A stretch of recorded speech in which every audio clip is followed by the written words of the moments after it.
네, 뉴욕 증시 마감 상황 전해드리겠습니다. 3대 지수는 상승하면서 거래를 마쳤습니다. 하지만 장 초반의 분위기와 그리고 종가 때의 분위기 완전히 달랐습니다.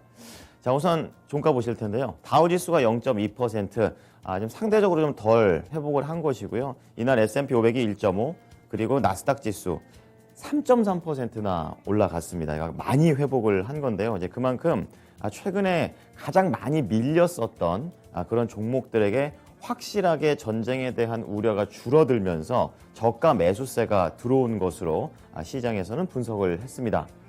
자, 키워드 좀 체크해 볼 텐데요. 침공 그리고 금리 인상 이 관련된 내용 보겠습니다. 시장에 올해 두 가지 상수가 있다면 바로 이 키워드들이 될 텐데요. 자, 우선은 미국에서 지금 이제 러시아가 우크라이나 쪽에 대한 침공을 한 거에 대해서 바이든 대통령이 연설을 했습니다. 주요 제재안들을 밝히는 그런 내용이 되겠는데요. 우선 결론적으로 제재안을 발표한 다음에 급등이 나왔습니다. 왜냐하면 직접적으로 군사적인 제재는 없었기 때문인데요.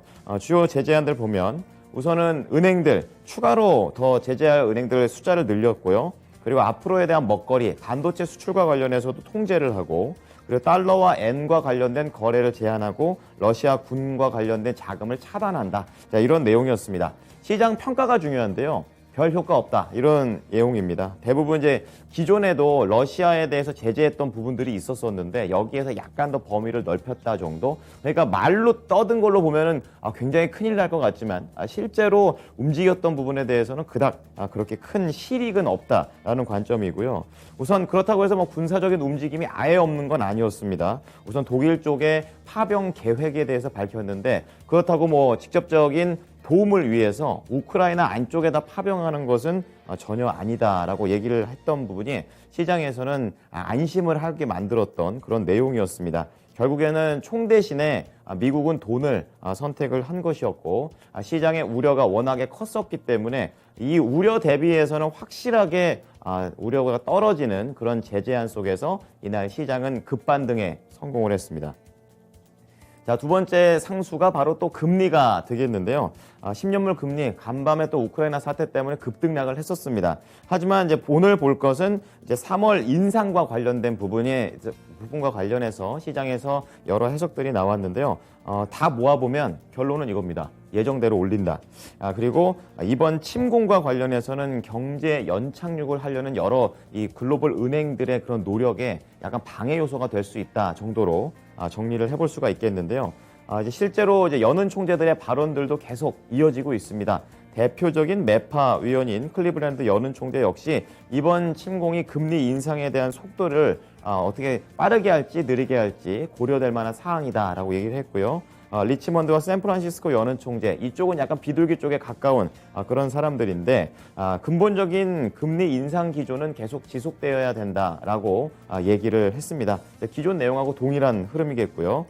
증권사 골드만삭스 측에서는 여러 가지 내용 중에서 이번 전쟁과 관련해서는 금리에서 큰 영향을 미치진 않겠지만 원자재와 관련된 부분이 좀 영향을 미칠 거기 때문에 GDP 감소에 대한 것이 과연 이 연준의 움직임에 어떻게 영향을 미칠지 관전 포인트로서 지적을 했습니다.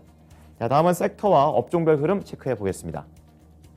업종 평균이 1.5% 올랐습니다. 어제 한 6%, 7% 밀렸으니까 하락했던 거를 거의 다 회복했다 정도입니다. 그러니까 완벽하게 그 이상을 뛰어넘었다 정도까지는 아니고 이제 내일 마지막 미국 거래일 때 추가적인 상승이 나오는지도 같이 보셔야 될 듯합니다. 우선 가장 강했던 게 IT 섹터였는데요. 그동안 워낙에 밀렸죠. 이제 그렇기 때문에 3.4%의 강한 회복 흐름이 나와줬고 이제 그 가운데 조금 더 세부적으로 보면 IT 소프트웨어 쪽 그리고 반도체가 4% 이상의 강세를 띠면서 업종을 끌어올리는 주요 재료가 됐습니다. 반도체 올라간 건 이제 국내 증시와도 연결을 해 보셔야 되고요. 그리고 가장 많이 밀린 것 중에 하나가 이제 필수 소비재 금융이 되겠는데 많이 밀렸다 하더라도 한 1%대 하락이고 대부분 올랐던 업종들이 1% 이상의 상승이기 때문에 이날 하락은 좀 제한적이다라고 볼 수가 있습니다. 10년물 이 국채금리 수익률이 상당히 좀 변동성을 크게 보여주게 되면서 이날 금융 쪽에서는 은행 중심으로 하락세가 나왔습니다. 자, 종목별 흐름으로 조금 더 자세하게 짚어보겠습니다. 자, 이번 우크라이나 사태로 인해서 간밤에는 이 사이버 테러와 연결돼서 보안주들 그리고 이제 천연가스나 유가가 워낙에 급등락을 했었기 때문에 이러한 부분을 좀 다각화하기 위해서 태양광 그리고 풍력 이쪽에 대한 신재생 에너지 쪽의 움직임이 상당히 강했던 게 특징이 되겠습니다. 자, 우선 굵직굵직한 기업들부터 체크를 해 보실 텐데요. 우선 IT 쪽입니다. 보시다시피 강합니다.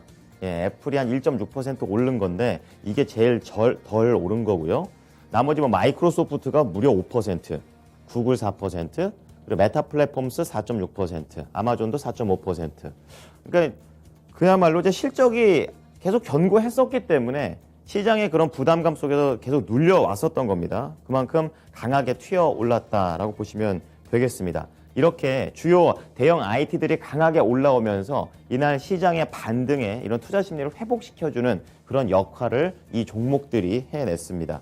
자, 그리고 이 IT 쪽 내에서도 뭐 어도비라든지 오라클 그리고 이런 IT 소프트웨어 종목들이 전반적으로 강한 흐름을 보여줬었는데요.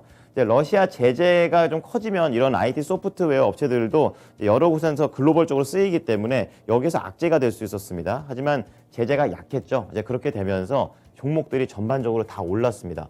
어도비가 한 6% 올랐고요. 그리고 세일즈포스가 지금 7.2%, 서비스나우도 거의 5% 이상의 강한 상승세를 보였다라는 부분 특징이 되겠습니다.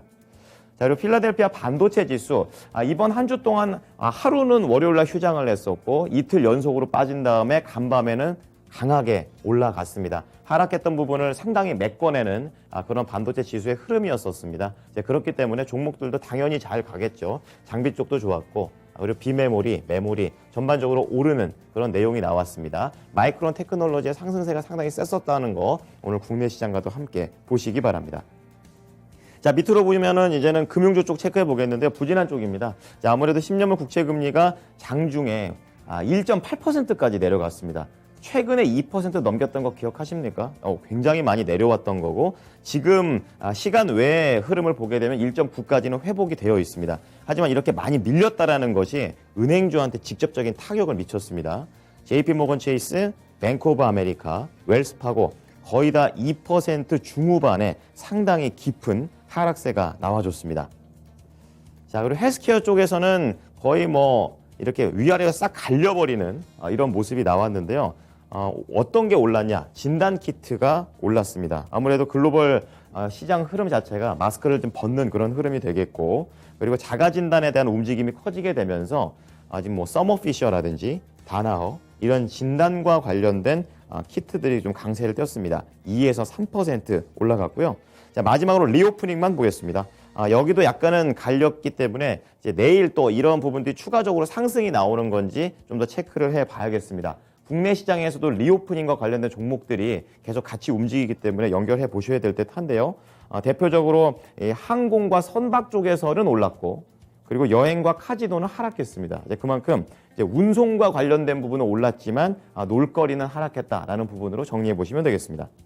자, 특징 좀 보겠습니다. 자, 이날 헬스케어 중에서 모더나가 11% 이상의 급등세를 보여줬습니다. 실적이 잘 나왔기 때문에 올라간 거고 코로나발 한 방을 보여줬다라고 숫자로서 보여줬는데요.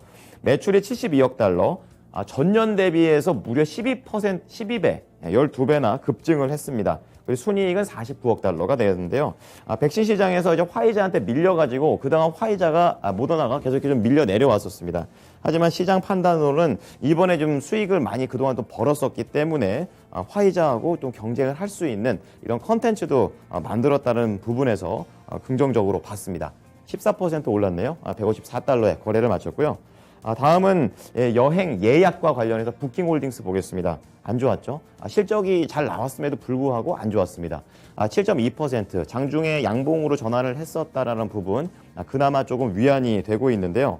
그렇다고 실적이 굉장히 안 좋았냐? 그건 아닙니다. 4분기 매출이 30억 달러, 전년 대비 141%나 급증을 했고 손실도 지금 순이익으로 좀 전환이 되어 있다는 부분 좋았습니다. 그러니까 이번에 리오프닝과 관련해서 상당히 좀 타격을 많이 받았다라는 거고 실제로 부킹홀딩스 얘기를 들어보면은 지금 우크라이나 러시아 쪽에 지금 여행 가려는 사람은 당연히 없겠죠. 그렇기 때문에 실제로 예약률이 큰 폭으로 떨어졌다라는 부분도 나왔습니다. 하지만 이게 좀 단기적으로 좀 악재가 됐다라고 얘기를 하면서 앞으로는 여행 수요는 지속적으로 올라갈 수 있다. 지금이 저가 매수의 자리다라고 시장에서도 분석했습니다.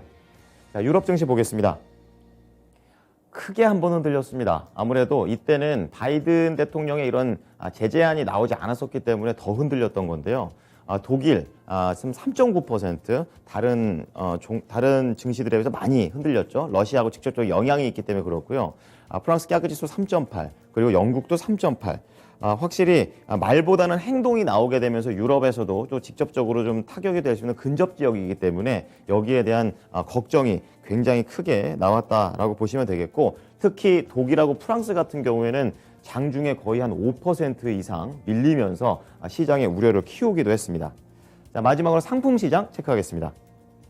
자, 유가도 간밤에 한 $100 넘겼다가 다시 좀 내려오면서 거래를 마쳤는데요. 그래서 결론은 0.8% 상승입니다.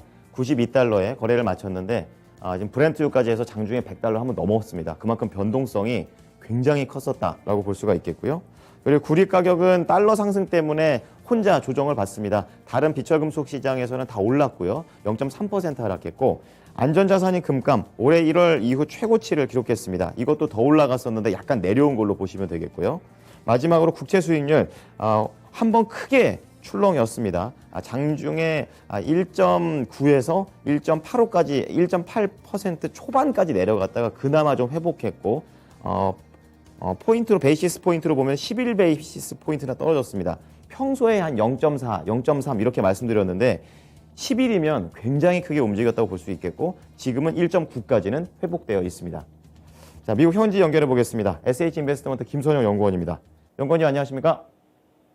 예, 안녕하십니까? 네, 그야말로 강한 변동성을 보였던 뉴욕 증시였습니다. 오르면서 맞춰서 다행이긴 한데요. 세부적인 내용들 어떤 게 있었습니까? 예, 러시아의 우크라이나 침공 뉴스로 큰 폭으로 하락 개장한 오늘 뉴욕 증시는 오후 들면 낙폭을 줄이면서 5일 만에 상승세로 거래를 마쳤습니다. 개장 초 다우 지수가 850포인트, S&P 500은 2.6, 나스닥 지수가 3.5%가 폭락하는 등 패닉 장세를 보이던 오늘 증시는 바이든 대통령의 러시아에 대한 강력한 경제 제재 의사 발표와 나토의 적극적인 개입 가능성이 높아지면서 투자 심리가 안정되며 특히 IT 업종에 대한 저가 반발 매수세가 유입되면서 고점 대비 20% 이상 급락한 나스닥 지수에 3% 이상의 상승 반등을 이끌었습니다. 여기에 양호한 결과를 보였던 경제 지표들이 발표된 점이 오늘 시장에 또 다른 긍정적인 요인으로 작용을 했는데요. 먼저 노동부에 따르면 지난 19일로 끝난 주간에 실업보험 청구자 수가 이전 주보다 17,000명이 감소한 23만 2천 명으로 나타나 예상치였던 23만 5천 명에 미치지 못한 것으로 나타났습니다. 또한 변동성이 덜한 4주 이동평균 실업보험 청구자 수는 이전 주보다 23만 6,250명을 기록해 7,250명이 감소했고 12일로 끝난 주간의 연속 실업보험 청구자 수는 147만 6천 명으로 이전 주보다 11만 2천 명이 감소하면서 지난 1970년 3월 14일 145만 6천 명 이후 최저 수준을 보이면서 미국의 고용시장이 견조함을 보여줬다는 분석입니다. 이와 함께 제조업 지표도 개선된 모습을 보이고 있는데요. 콜로라도주와 캔사스, 네브라스카, 오클라호마, 와이오밍을 망라하는 2월 캔사스시티 연방준비은행 관할 지역의 제조업 지수가 29를 기록해 예상치였던 25를 상회했다는 소식입니다.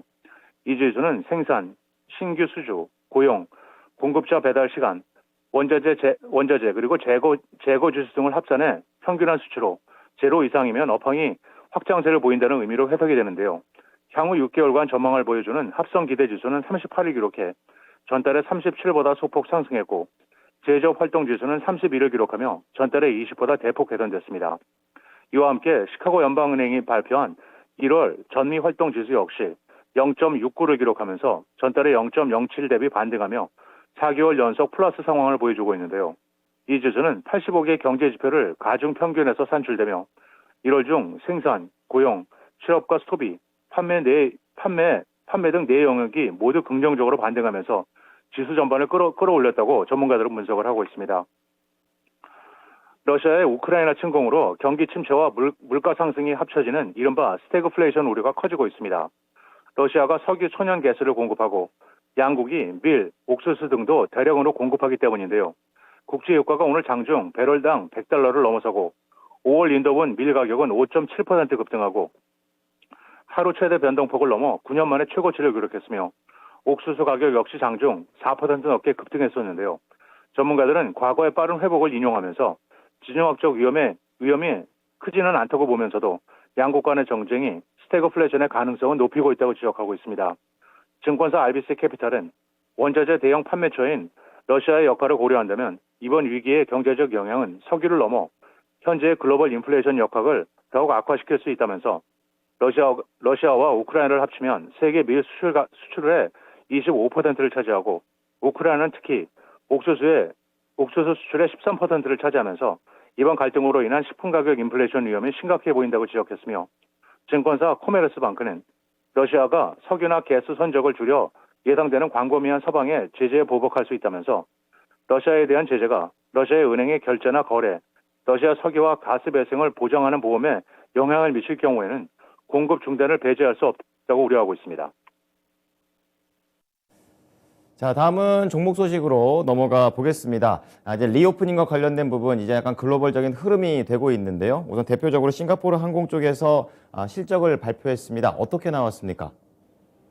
예, 그렇습니다. 싱가포르 항공이 승객 수와 기록적인 화물 수익의 급격한 증가에 따라 코로나19 전염병이 시작된 이후 첫 분기 이익을 달성했다는 소식입니다. 싱가포르 항공은 지난 12월 31일로 마감된 3, 4분기 동안 8,500만 싱가포르 달러, 약 6,310만 달러의 순이익을 올렸고 매출은 10억 7천만 달러에서 23억 2천만 달러로 전년 동기 대비 2배 이상 급증했다고 밝혔는데요. 이것은 많은 국가의 국경 제한으로 인해 국제 여행이 크게 제한됐던 1년 전 같은 기간에 1억 4,200만 달러 손실 대비 큰 폭 개선된 것으로 회사 측은 4, 4분기 항공 화물 수요는 다소 완화될 수 있다고 예측하고 있습니다. 마지막으로 내일은 노동부의 1월 PCE 물가지수가 발표되며 시장의 예상은 전달 대비 0.5% 상승이며 이어 1월 개인 소비 지출, 미시간 대학의 2월 소비자 태도지수 최종치, 전미 부동산 중개인협회의 1월 잠정주택 매매 건수, 연방상무부의 1월 내구재 주문이 발표되며 개장 전 푸드라커, 아이콘 엔터프라이즈, 스타우드 프로퍼티, 샘프라 에너지, 리오토, 랜딩트리, 라마 애드버타이징, 그리고 커네디안 임페리얼 뱅크 오브 커머스가 지난 4분기 실적을 발표하게 됩니다. 네, 지금까지 SH인베스트먼트 김선영 연구원이었습니다. 연구원님, 한 주 동안 고생하셨어요. 예, 감사합니다. 네.